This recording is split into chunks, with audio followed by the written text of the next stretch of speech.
Pierre sourit, chaîne et nœud. Troisième partie. Suivi de documents faisant contexte et début de portrait, lettres brèves du suicide et testament, édité par Michel Thomé et Christian Léger. Présentation de chaîne et nœud, troisième partie. Présentation matérielle. Chaque page intérieure se présente de la façon suivante. À gauche, une page de texte.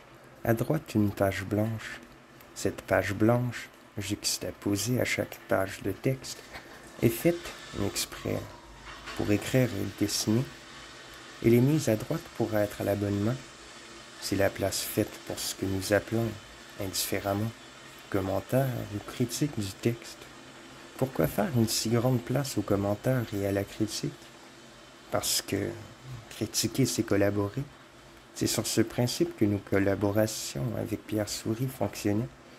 Nous en tirons l'affirmation. C'est par la critique que les théories et les sciences assurent à la fois leur régulation et leur engendrement. Nous montrons, après la page de titre, un exemple de commentaire que Sourit écrivait sur la page même des textes.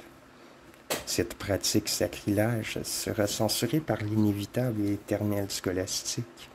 En effet, faire de la critique le fondement de toute pratique théorique et scientifique constitue une rupture radicale avec le fétichisme des livres et le culte des auteurs, deux pratiques stérilisantes que la scolastique entretient et qui viennent de son bibliocentrisme indéracinable.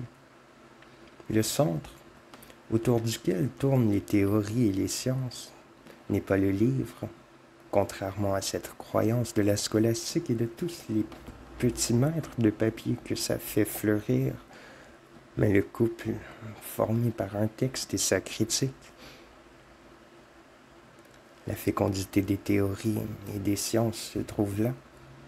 Notre critique reprend, en les conjuguant, deux critiques faites, l'une par Galilée, 1632, l'autre par Descartes, 1637.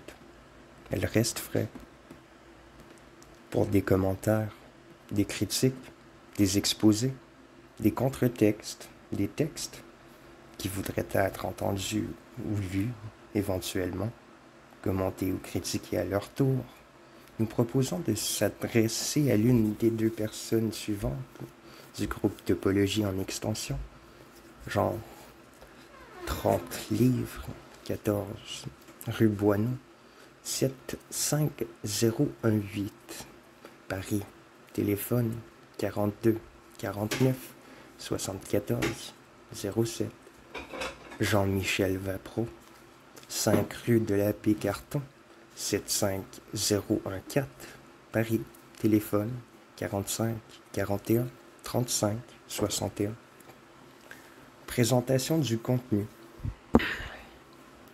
Ce volume comprend 3 cahiers séparés par des feuilles de couleur. Le premier cahier contient les 31 textes réunis par Sourit sous le titre « Chaîne et nœud, troisième partie ». Nous en avons fait et ajouté l'inventaire.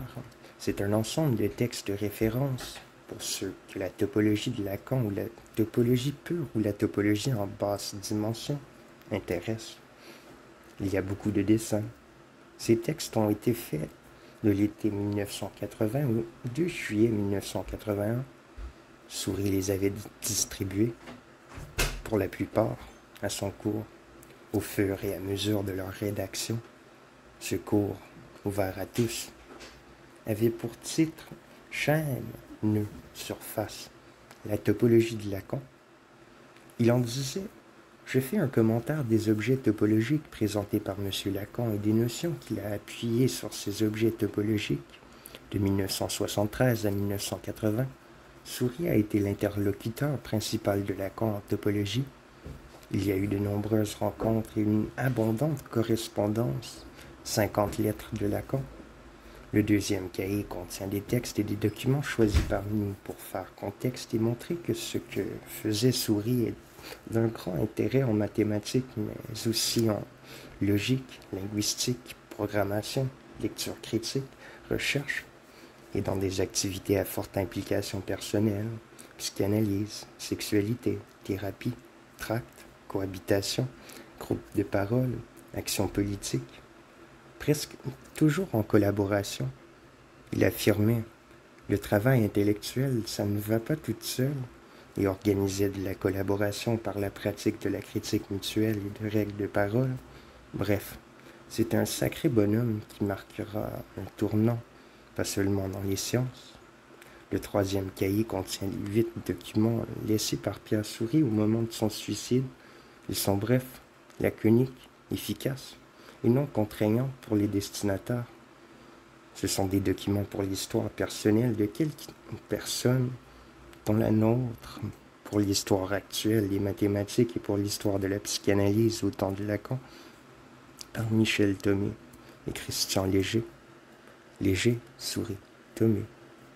Spécialement costumé et spécialement photographié pour marquer le jour de la signature à 3 du bail de location de l'appartement de la rue du Dahomey, mai 1979.